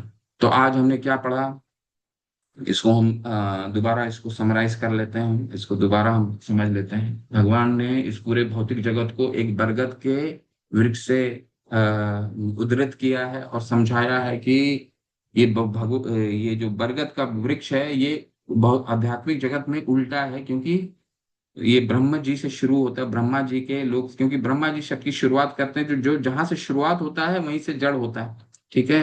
तो जड़ें ऊपर की ओर हैं और शाखाएं नीचे की ओर हैं। तो भगवान हमें इस बरगद के वृक्ष से उदाहरण के रूप में समझाते हैं कि जब तक हम इस पे फंसे रहेंगे, तो ऊपर से नीचे की लोग आते रहेंगे, और विभिन्न विभिन्न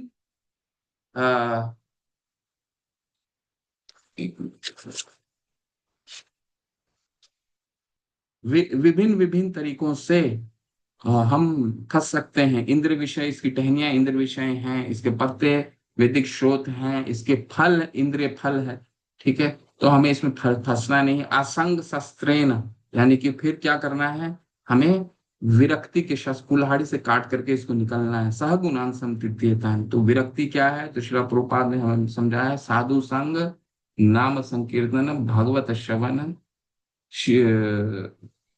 मथुरावास श्री मूर्ति अर्चाए सेवन। साधु संग करना है, नाम संकीर्तन का आश्रय लेना है, भागवत का श्रवण कीर्तन करना है, धामवास करना है, और अपने घर में अर्च विग्रह की सेवा करना है। ठीक। ये विरक्ति का शस्त्र, वैदिक भक्ति के नियम यही है। तभी राग उत्पन्न होता है, रागानुगा भक्ति आती है, आसक्ति होती है। ठीक है। तो ये शस्त्र काटने का, और इसके पश्चात क्या, इसके बाद क्या होता है, फिर उस व्यक्ति में ऐसे गुण पाए जाते हैं जो वो योग्य बन जाता है भगवत धाम जाने के लिए। निर्माण मोहा, यानी इसमें कोई मोह नहीं रहता है। जित संग दोषा, कोई कुसंगति नहीं करता है। अध्यात्म नित्या, वो भगवान के जन्म और कर्म को दिव्य समझता है। विनिवर्त कामा, सारे कर्म से फल के मुक्त हो जाता है। द्वंद्व विमुक्ता, द्वंद, कोई भी द्वंद्व नहीं, किसी से ईर्ष्या नहीं।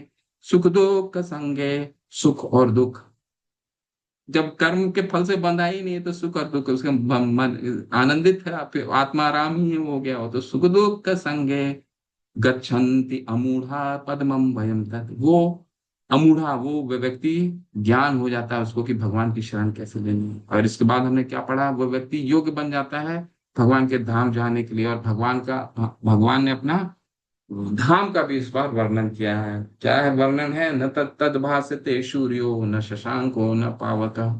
वहां पे कोई सूर्य और चंद्र की रोशनी नहीं है, कोई बिजली और आग नहीं, वहां सब कुछ स्वतः ही प्रकाशित। ठीक है। तो ये फर्क है हमारे भौतिक जगत में और आध्यात्मिक जगत में। इस श्लोक पे थोड़ा सा और चर्चा अगली बार करेंगे, और फिर आगे बढ़े। हरे कृष्णा। श्रील प्रभुपाद की जय। किन्हीं का कोई संशय है? जी प्रभु, भगवान प्रभु, हरे हरे कृष्णा कृष्ण। प्रभु जी। हरे कृष्णा प्रभु जी, आपने दो प्रश्न पूछे। तो उसमें पहला था, ये अध्यात्म ज्ञान योग क्यों कहा गया इस चैप्टर को। सेकंड क्वेश्चन क्या था प्रभु जी? दूसरा प्रश्न था कि पहला प्रश्न है कि ये अध्याय ज्ञान योग का भाग क्यों है, भक्ति योग का क्यों नहीं है। पहला प्रश्न बहुत ही सरल प्रश्न है, आपके मन में आना चाहिए। दूसरा दूसरा प्रश्न है कि भगवान इस अध्याय के अंत में कहेंगे कि ये बहुत गुह्य ज्ञान है। तो भगवान ने तो सारे गुह्य परम गुह्य ज्ञान देने के बाद फिर इस इस ज्ञान को गुह्य ज्ञान क्यों बोलते हैं, गुप्त ज्ञान क्यों बोलते हैं, ऐसा क्या इन्होंने बताया इसमें जो गुह्य है, जो अभी तक नहीं बताया। ये आपको उत्तर अगले सत्र में देना है, ठीक है बात का। जी प्रभु जी। जी, वामन हरे कृष्णा प्रभु जी, प्रभु जी। हरे कृष्ण। जी, पहले वामन प्रभु का प्रश्न लेते हैं। हाँ, हरे कृष्ण जी। प्रियतम। तो जी आपने बताया कि ये जो वृक्ष है वो ब्रह्मा जी के लोक से लेके लोअर प्लेनेट तक जाता है, जो सबसे निम्न है। तो ऐसा माना जाता है कि जो सबसे लोअर प्लेनेट है वो पृथ्वी है। ठीक है। क्योंकि नीचे के लोग भी काफी समृद्ध हैं। चाहे वो पाताल तल, अतल वितल, सतल तलातल, नीचे के जो जो लोग हैं वो भी समृद्ध हैं। ये पृथ्वी लोग जो है वो सबसे ज्यादा माना जाता है। तो क्या ये वृक्ष का जो आपने वो बताया पृथ्वी में कि ऊपर सबसे ब्रह्मा लोक से लेकर सबसे लोवेस्ट तक जाता है, तो क्या धरती के तक ही रहता है, नीचे के लोग भी, नीचे के लोगों के लिए भी वो एप्लीकेबल है? ये 14 जगत में जाता है प्रभु। इसलिए बरगद, बरगद क्यों बोला गया है, सबसे पहले बरगद को समझना है। बरगद क्यों है, बरगद का पेड़ इसलिए है क्योंकि वो घना होता है और बहुत विशाल विशाल काय होता है। तो ये बरगद का पेड़ इस पूरे भौतिक जगत, 14 जगत को संबोधित करता है, ठीक है। ये शुरुआत होता है ब्रह्मा जी के लोक से और सबसे अधम, सबसे नीचे की लोक तक जाता है। जैसे जैसे हम इंद्र के विषय में फंसे रहेंगे, वैसे नीचे नीचे के लोग जाएंगे, ठीक है। सत सत योनि सी जन्म सूर, जितना इंद्र विषय करेंगे, छल खाने की कोशिश करेंगे, टहनियों में फिसलते जाएंगे, फिसलते जाएंगे, फिसलते जाएंगे। आज तो ये तो मध्य का लोक है प्रभु, पृथ्वी तो मध्य का लोक है।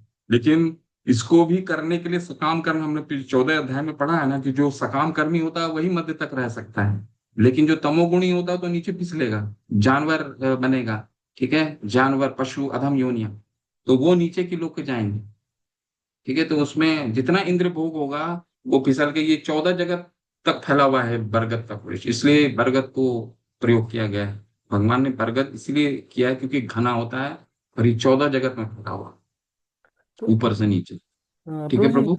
जैसे हमने सुना है कि नीचे के लोग जो हैं वो पृथ्वी लोग से ज्यादा समृद्ध हैं, मतलब उससे हायर माने। जैसे हमने सुनते हैं ना कि वो जब वो भीमसेन जब नीचे गए थे तो पाताल लोक में उनके दादा कोई तो थे, नाना या दादा कोई तो थे, उन्होंने उनको वो पिलाया, हम क्या कहते हैं, जिससे उनके पास शक्ति आई। तो नीचे के लोग भी समृद्ध हैं, है ना? कि मतलब वो इससे पृथ्वी लोक से श्रेष्ठ है या फिर कनिष्ठ है फिर, जैसे आप बोल पृथ्वी मतलब लोक बता से रहे हैं? पृथ्वी लोक से अधम है प्रभु। पृथ्वी लोक से अधम है, इसमें कोई शक नहीं है। 5वें अध्याय में, 5वें कैंटो में श्रीमद् भागवत में विस्तार से वर्णन हुआ है। क्योंकि सूर्य की रोशनी तक, तो सूर्य की रोशनी सिर्फ इस जगत तक ही है, इसके बाद के जगत तो अंधकार है। तो और उस जगत के बारे में चर्चा देखनी है तो 5वें कैंटो में देखिए, वो भयभीत हो जाएगा मन, है ना। तो ऐसा नहीं है प्रभु, वो समृद्ध, देखिए इंद्र विषय है, वहां भी समृद्धि नहीं है। लोग इंद्र भोग में ज्यादा विस्तृत हैं। स्वर्ग लोग, ऊपर के लोक और नीचे लोक में क्या है, अपने, एक सुकर भी, एक सुअर भी मल खाता है तो वो तो खुश रहता है, ऐसा थोड़ी है कि वो खुश नहीं रहता है। तो नीचे के लोक में भी लोग खुश रहते हैं इंद्र भोग से, लेकिन हमको लगता है कि वो अधम है, ठीक है। लेकिन वो अपने इंद्रियों के हिसाब से खुश है, जिस तरह शुकर सुकर है, जो सुअर है, वो भी खुश ही रहता है। उसको बोलिए कि खुश नहीं है क्या, बिल्कुल खुश है। कुत्ता बाहर में संभोग करता है तो वो भी खुश रहता है, उसकी वो प्रक्रिया है, वो उसको शरीर प्राप्त ऐसा हुआ है। तो ऐसा नहीं है प्रभु, ठीक है। वो नीचे की योनिया, नीचे के लोक में इंद्र विषय ज्यादा है और वहां बहुत ही कष्ट है प्रभु, ठीक थैंक है। यू। हरे कृष्ण, एकदम। अनिशा मत, हरे कृष्ण। हाँ जी, हरे कृष्ण प्रभु जी। हाँ प्रभु जी, जैसे आपने कहा वैकुंठ में सारा कुछ चेतन है। चेतन में जो चेतन से वो तो फिर जैसे हमारा आत्मा भी चेतना ही है, तो इसके कुछ टाइप्स वगैरह होंगे या कैसे, थोड़ा सा? दोबारा प्रश्न पूछिए, क्या प्रश्न है मतलब। और वैकुंठ में सारा कुछ चेतन हम्म। है ना, आपने कहा था। तो ये चेतन वही है जो चेतना होती है, जैसे हमारी आत्मा में चेतना होती है, हम्म। हमारी आत्मा चे, चेतना है। चे, चेतन का मतलब, यहाँ पे चेतन का मतलब हुआ है प्रकाश, प्रकाशित, वो स्वतः ही प्रकाशित है, ठीक है। बाह्य चीजों की आवश्यकता नहीं है उन्हें प्रकाशित होने के लिए। जैसे इस जगत में हमें प्रकाशित होने के लिए सूर्य का सहारा लेना पड़ता है, ठीक है। यहाँ पे सब किसी भी वस्तु में अपना रोशनी नहीं है, प्रकाश नहीं है। ठीक है, लेकिन वहां पे सभी वस्तुओं में स्वयं का प्रकाश है। यहाँ पे सूर्य के अलावा किसी में प्रकाश नहीं है, लेकिन वहां स्वतः ही सारे सारे प्रकाशित हैं। सभी सभी चेतन है। चेतन का मतलब होता है स्वयं में अपना लाइट है, स्वयं प्रकाशित है। ठीक है। और वर्णन करेंगे श्लोक का, और अच्छे से वर्णन करेंगे। कुछ श्रीमद् भागवतम का श्लोक पढ़ेंगे। ठीक है। और आपको वैकुंठ धाम ब्रह्मा जी ने बहुत अच्छे से वर्णन किया है। ब्रह्म संहिता में तो किया ही है। जब वो बताते हैं, जब देखते हैं, वो तो बताते ही हैं। लेकिन श्रीमद् भागवतम में भी बहुत ही विस्तार से देवता लोग जब दीति जब होती हैं, दीति के गर्भ में हिरण्याक्ष और हिरण्यकशिपु आते हैं तो पूरा जगत अंधकार हो जाता है। तो बड़ा दीति जाती है। दीति तो देवतागण जाते हैं ब्रह्मा जी से पूछने के लिए, ये ऐसा क्यों है, ये अंधकार क्यों हो गई। ठीक है। तो वो वर्णन करेंगे उसका, बहुत सुंदर है वर्णन। जी माँ। और प्रभु जी, और जैसे आप ये वाली क्लास लेते हो तो जैसे कि और लेवल वन में भी आप पढ़ा रहे हो, तो जैसे कि मतलब हमारी वो प्रैक्टिस भी हो जाएगी, जैसे पिछले चैप्टर्स की भी एक बार रिकैप होता जाएगा। दोबारा पूछिए, क्या पूछना चाह रहे हैं माता। आप जैसे लेवल वन। अभी हमारे ये वाली क्लासेस ले रहे हैं, आप कोई और लेवल में भी क्लासेस ले रहे हैं प्रभु जी?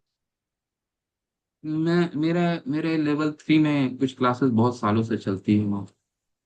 ओके, अगर जैसे इसमें प्रभु जी ऐड हो जाना हो, क्योंकि क्योंकि एक बार और प्रैक्टिस भी होती रहेगी पीछे की भी सारी, क्योंकि हम दोबारा दोबारा पढ़ रहे हैं, तो मतलब वही जैसे आपने समझाया था कि जितना पढ़ोगे उतना ही समझ आएगा और इतना ही इंटरेस्ट होगा। तो ये है कि चलो साथ साथ अगर हम वो वाली क्लासेस भी अटेंड कर लें। वो आप अपनी वो सोच सकते हैं, आप कर सकते हैं, ऐसा कोई दिक्कत नहीं, आप कर सकते हैं। आप एडमिन माता से बात कर सकते हैं, वो कर सकते हैं। लेकिन स्वाध्याय जरूर कीजिए, स्वाध्याय स्वयं हाँ जी। अध्ययन जरूरी है। वो बहुत हाँ जी, महत्वपूर्ण वो है तभी स्वाध्याय। प्रभु जी जैसे अब पढ़ रहे हैं भागवतम, डेली पढ़ रहे हैं अपने आप से, भगवत गीता का जो आप समझा रहे हो वो भी, और साथ में एक अपना चैप्टर भी वो कर रहे हैं। तो था कि चलो एक बार पूछ लेती हूँ कि अगर ना लेवल 3 में अगर ऐड हो जाए तो थोड़ा और भी हमें हो जाएगा। ठीक है माता, वो आप पुण्यवती माता से चर्चा कर लीजिए, हाँ वो जी। आपकी इच्छा पे है, तो आप जैसा आप चाहते हैं वैसा तो। हाँ जी। ठीक है। उसमें क्या ऐड होने का क्या नियम है, माता ही जानती हैं, माता बता सकते हैं। माता से कनेक्ट कर लीजिए। ठीक है। क्लासेस बहुत होती हैं, भागवतम की क्लासेस होती हैं, वो भी ज्वाइन कर सकते हैं। ठीक है। तो अच्छा जी, नहीं हम मुझे नहीं पता था भागवतम की कहाँ पे। हमारे यहाँ भागवतम की भी क्लासेस होती हैं, माता आपको गाइड करेंगी। सुबह मंदिर की क्लासेस अटेंड कीजिए, नामानुष्य प्रभु हाँ जी, शुद्ध वो मैंने एक दो अटेंड की थी, मैंने की थी वो प्रभु जी, अटेंड कीजिए। एक वो दो तो थी, हाँ जी। जब तक हम शुद्ध लोगों की नहीं सुनेंगे, हमारा हृदय हाँ। हृदय शुद्ध नहीं होगा। ठीक है। तो नमनीय प्रभु को, परम पूज्य नमनीय प्रभु को सुनिए। ठीक है। मानसी माता, हरे कृष्णा। हरे कृष्णा प्रभु जी। प्रभु जी, मैं 14 चैप्टर पढ़ रही थी तो उसमें मुझे डाउट है। जैसे 14 चैप्टर में दूसरा जो श्लोक है, उसके तात्पर्य में एक लाइन है, लिखा है कि अ, यह वातावरण अशुद्धि अदूषित होता है और यहाँ पर व्यक्ति गुणों की दृष्टि से परमेश्वर के सक्षम समक्ष समकक्ष समकक्ष हो जाता है होता है। तो ये लाइन मुझे नहीं क्लियर हुआ कि यह वातावरण अदूषित होता है और यहाँ पर व्यक्ति गुणों की दृष्टि से परमेश्वर के समकक्ष होता है। एक मिनट में दूसरा में किस संदर्भ में लिखा है, श्रील प्रभुपाद में पढ़ने दीजिए।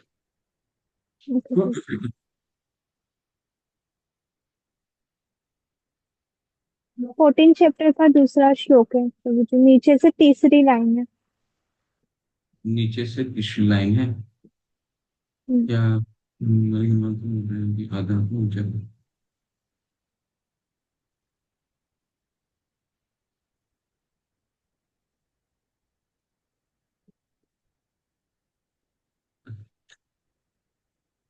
अच्छा, ये आपको बताना है, मैं नहीं आंसर दूंगा इसका। ठीक है। ठीक यह है। वातावरण अदूषित होता है, ये पूछना चाह रहे हैं ना। यह हाँ जी। वातावरण अदूषित होता है और यहाँ पर व्यक्ति गुणों की दृष्टि से परमेश्वर के समकक्ष होता है। परमेश्वर के समकक्ष होता है मतलब कि परमेश्वर का कौन सा प्राइम मिनिस्टर के साथ कौन रह सकता है? जो उनके साथ सभी लोग, क्या मैं रह सकता हूँ, आप रह सकते हैं? नहीं, कुछ योग्य व्यक्ति ही रह सकते हैं ना। योग्यता प्राइम मिनिस्टर की ऑफिस तय करती है कि उस व्यक्ति की क्या योग्यता होनी चाहिए कि उनके समकक्ष रह सकते हैं। ठीक, हम्म, तो ठीक उसी पर तरह प्रभु जी। भगवान के समकक्ष कौन रह सकता है, उसकी योग्यता तो हमने आज पढ़ी है। विरक्ति के शस्त्र से काट करके जो निर्माण मोह जित संग दोषा, ठीक है, वही रख सकता है। और इसमें क्या कहा गया है, वहां के सारे कार्यकलाप यह वातावरण अदूषित होता है। अदूषित होता है ना, सुख दुख का संग है, आज पढ़ा है ना हमने, निर्माण मोहा सुख दुख संग निर्माण मोहा जित संग दोषा। कोई मोह होता ही नहीं है, किस कुसंगति होती नहीं है। जो दूषित करती वातावरण को, क्या दूषित करती? हमारी अहंकार, हमारा मोह। ठीक, हम्म, और क्या दूषित करती है? कुसंगति। जो अभक्तों का संगत होता है वो दूषित करती है। और क्या दूषित करती है? निर्माण विकार। मोहा जित संग दोषा अध्यात्म नित्या। भगवान को जो मूढ़ा बनाते हैं, अगर हम गलत संगत करेंगे, भगवान के अगर हम दिव्य समझने लग जाते हैं, तो फिर दूषित होगा ही नहीं वातावरण। ठीक है, हम्म, चित संग अध्यात्म नित्या विनिवर्त कामा। कर्म के फल से हम बंधेंगे नहीं तो दूषित नहीं होगा वातावरण। ठीक है, हम्म। तो आज तो हमने इसका बहुत विस्तार से पढ़ा। आज इसका उत्तर मिल जाना चाहिए था स्वतः ही आपको कि तो इसमें क्या प्रभु जी, कहा है। मुझे ये लगा कि गुणों की दृष्टि से कैसे होगा, क्योंकि हमें तो गुणों के ऊपर उठना है। सतोगुण में भी नहीं रहना है, उससे भी शुद्ध सतोगुण में जाना है। तो मतलब हाँ। हम मतलब भगवान के समक्ष मतलब हो सकते हैं, हम्म। समकक्ष हो सकते हैं। तो यहाँ पे गुणों की दृष्टि कैसे आ गई फिर? तो ये मेरा तो, प्रश्न है। तो क्या लिखा हुआ है माता? यह वातावरण अदूषित होता है। यहाँ पर व्यक्ति गुणों की दृष्टि से परमेश्वर के समकक्ष होता है। गुणों की दृष्टि से यानी कि वो क्या होता है? गुणातीत होता है। तो परमेश्वर में जो गुण पाए जाते हैं, ये व्यक्ति में, ये भक्त में वही गुण पाए जाते हैं। ठीक है, अच्छा। गुण ये तीन गुण नहीं है। ये कौन से हम्म, गुण की बात हो रही है? दिव्य गुण की बात हो रही है, जो भगवान के गुण पाए जाते हैं। ऐसा थोड़ी भगवान गुस्सा नहीं होते। भगवान नरसिंह देव तो बहुत गुस्सा हो गए। तो जितने भी गुण हम्म, आते हैं वो तो भगवान से ही आते हैं। हमने थोड़ी, मनुष्य में थोड़ी गुस्सा अपने आप ही आ गया। गुस्सा कहाँ से आता है? अहंकार कहाँ से आता है? भगवान से हाँ, आता है। लेकिन भगवान का क्या है, ये सारे गुण दिव्य हैं, भौतिक नहीं है। भगवान गुस्सा भी हम्म, करते हैं तो भक्त के लिए परीक्षा, प्रहलाद महाराज को बचाने के लिए उन्होंने किया। प्रहलाद महाराज को दर्शन के लिए उन्होंने किया। ठीक है, हिरण्यकशिपु को वध करने के लिए किया। ठीक है, अपना नुकसान हम भौतिक जगत में गुस्सा होते हैं तो अपना नुकसान खुद करते हैं, लेकिन भगवान का जो गुण है वो दिव्य है। सारे गुण भगवान में ही होते हैं। जो हमें पाए जाते हैं इस भौतिक जगत में, वो हमने नहीं बनाया है कुछ भी। हम्म, अहंकार, मोह, सब भगवान में है। लेकिन हम इन सभी चीजों को इस भौतिक जगत से जोड़ करके हम इसको दूषित कर देते हैं। ठीक है, समझ में आ गया आपको? हाँ प्रभु जी। एक और एक डाउट है पूछती कि 14.20 जो श्लोक है, हम्म। उसमें जन्म मृत्यु जरा नहीं दिया, व्याधि दिया है सीधा। तो जरा हम्म। क्यों नहीं है वहां पे? वो एक क्वेश्चन था। हाँ, यही है।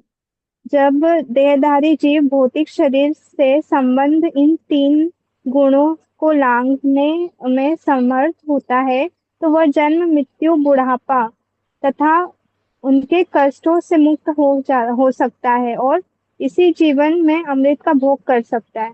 इधर जन्म मृत्यु बुढ़ापा है, पर ये नहीं है, जरा नहीं है। तब जरा तो कष्टों है तो जन्म चारों मृत्यु चीज तो जरा है। व्याधि। शिला प्रभुपाद तो लिखे हैं अनुवाद में, चारों चीजें, जन्म मृत्यु जरा अच्छा, व्याधि दुख कष्टों दोष। से मुक्त वही है। हम्म, कष्ट का तो है ओके। वर्णन। ठीक है ना, तो ओके। चारों चीजों का वर्णन ठीक है प्रभु। है। जी प्रभु, हरे कृष्णा सुंदर प्रभु। हरे कृष्णा प्रभु जी, दंडवत प्रणाम। प्रभु जी बहुत ही धन्यवाद, बहुत ही हरि बोल इसके लिए कि बहुत ही शुद्ध रूप से समझ में आ गया। बस प्रभु जी मुझे थोड़ा सा संशय ये है कि इस अध्याय का नाम पुरुषोत्तम योग क्यों है? वो तो आपको उत्तर ढूंढना होगा। जी उत्तर प्रभु जी। ढूंढिए। जी भगवान जी। पुरुषोत्तम युग पुरुषोत्तम क्यों कहलाते हैं? तो आपके मन में आएगा क्या कि भगवान पुरुषों में सबसे उत्तम है? नहीं, ऐसा नहीं। भगवान को पुरुषोत्तम क्यों कहा गया है, जब आप आगे का पूरा श्लोक पढ़ के आइए, अगले सत्र में आपसे चर्चा के माध्यम से समझेंगे। अंत में बताया गया है पुरुषोत्तम क्यों कहा गया है, इस अध्याय को पुरुषोत्तम योग क्यों कहा गया है। इसमें ऐसी जी क्या चीजें जी प्रभु भगवान, जी। पुरुषोत्तम क्या है? पुरु तो ज्यादातर लोग को समझ में आता है भगवान पुरुषों में उत्तम है, इसीलिए उसको पुरुषोत्तम कहा जाता है। नहीं, हाँ ठीक है, समझेंगे जी हम प्रभु, बस अगले। थोड़ा संशय ये था कि योग में जैसे पुरुषोत्तम से योग हो जाए, इस तरह का कुछ संशय हो रहा था कि भगवान पुरुषोत्तम तो है ही है, लेकिन योग में कैसे उनसे हम जुड़ेंगे। योग योग का मतलब क्या होता है?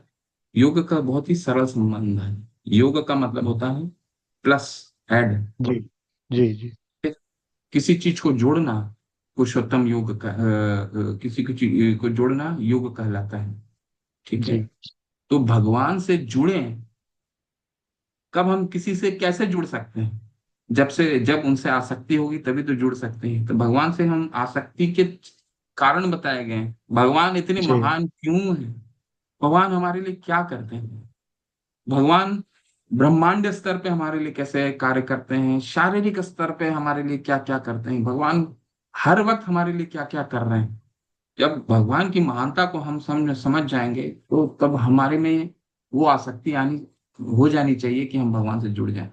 ठीक है। वो इस जी अध्याय में वो बताया जाएगा, भगवान बताएंगे जी अपने बारे में। जी प्रभु जी, हरि बोल।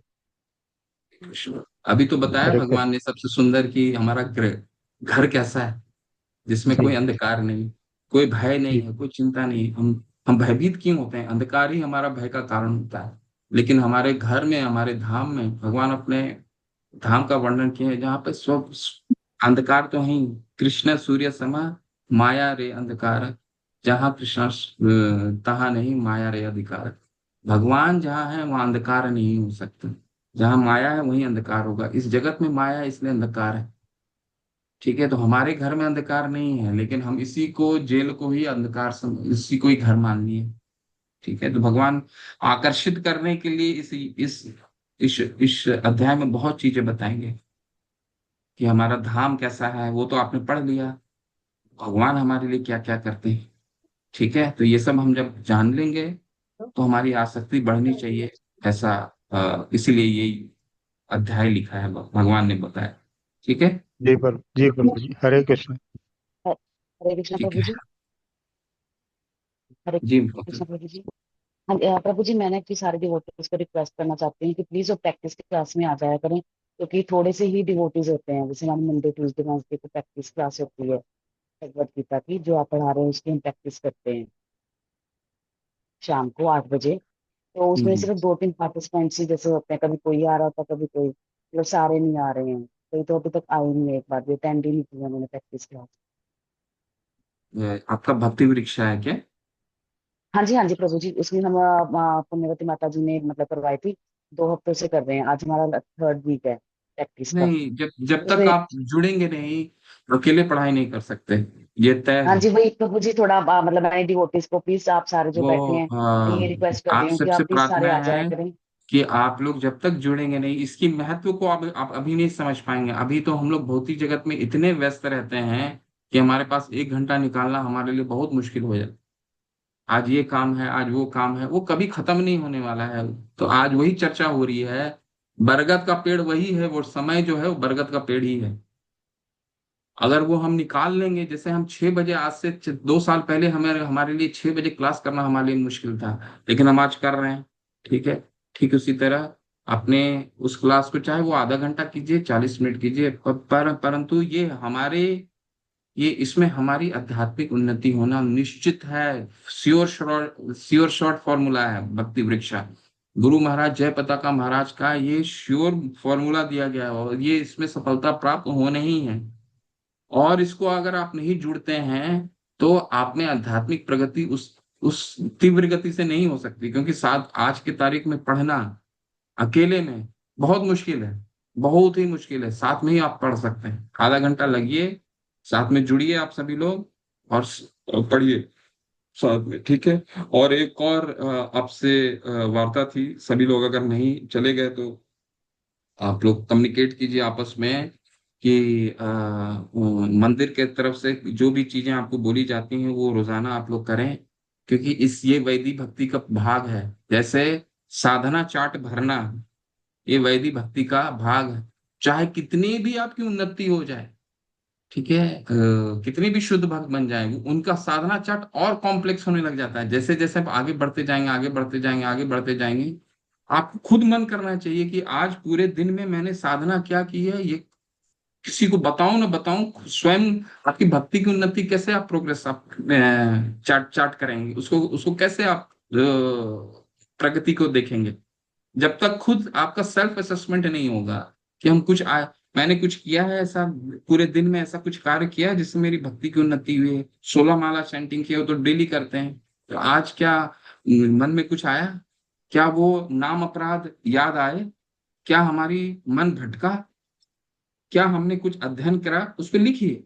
क्या आज मैंने वैष्णव अपराध किए, किसी का अपराध किया, किसी के बारे में गलत सोचा, इसको लिखिए। हाँ सोचा है, लिखिए। क्या 4 नियमों में कुछ उल्लंघन किए, बाहर का क्या समोसा खा लिया क्या?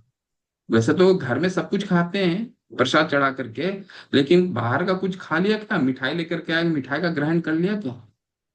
ठीक है, तो वो लिखिए अपने आप को। जब तक सेल्फ असेसमेंट आप नहीं करेंगे, उन्नति करना मुश्किल है।